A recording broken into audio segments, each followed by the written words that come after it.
This dilemma is threatening to tear my marriage apart. I honestly don't know what to do about it, and I'm hoping to get some perspective. My name is Nkoyo. I am 36 and I have been married for 11 years. We have 3 children, aged 9, 7, and 4. I work in a large advertising agency where I earn well, and I thoroughly enjoy my job in strategy and design.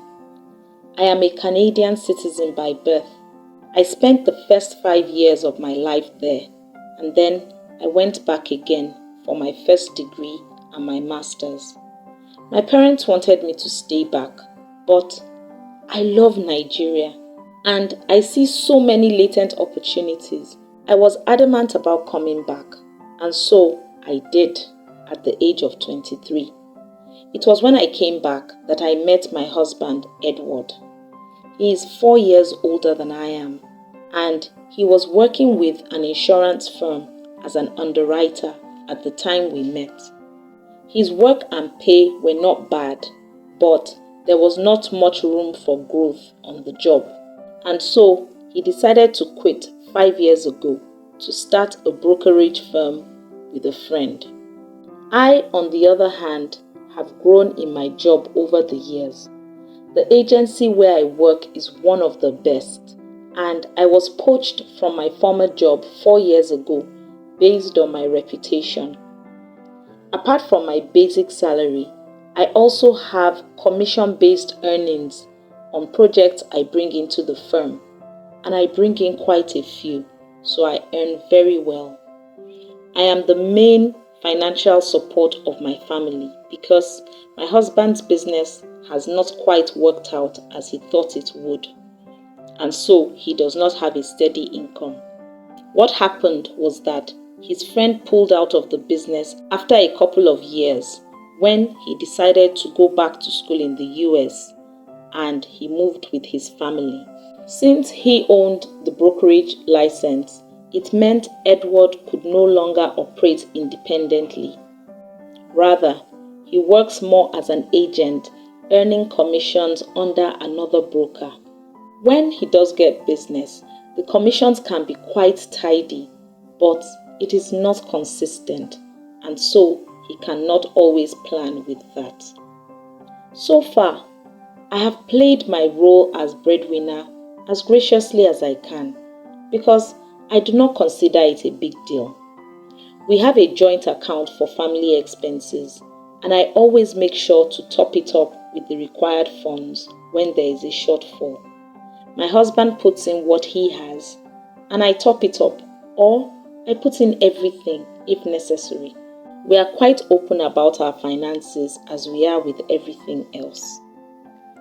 About a year ago, my husband brought up the idea of moving to Canada based on my citizenship, and that is where our issues started. I have no interest in moving to Canada for a couple of reasons.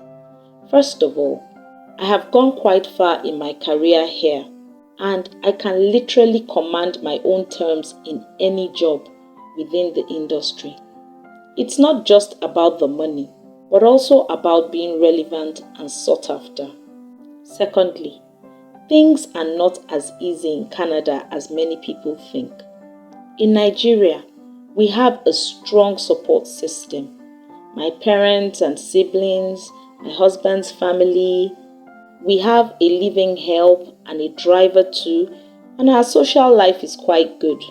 I have lived in Canada, and I know it can be tough to live there, especially with children. I have tried to make my husband see these things, but he is insistent about us leaving because he believes he will have better career chances there. And of course, he says the children can get a better education. But I know it's not so much about the children as it is about him and his career.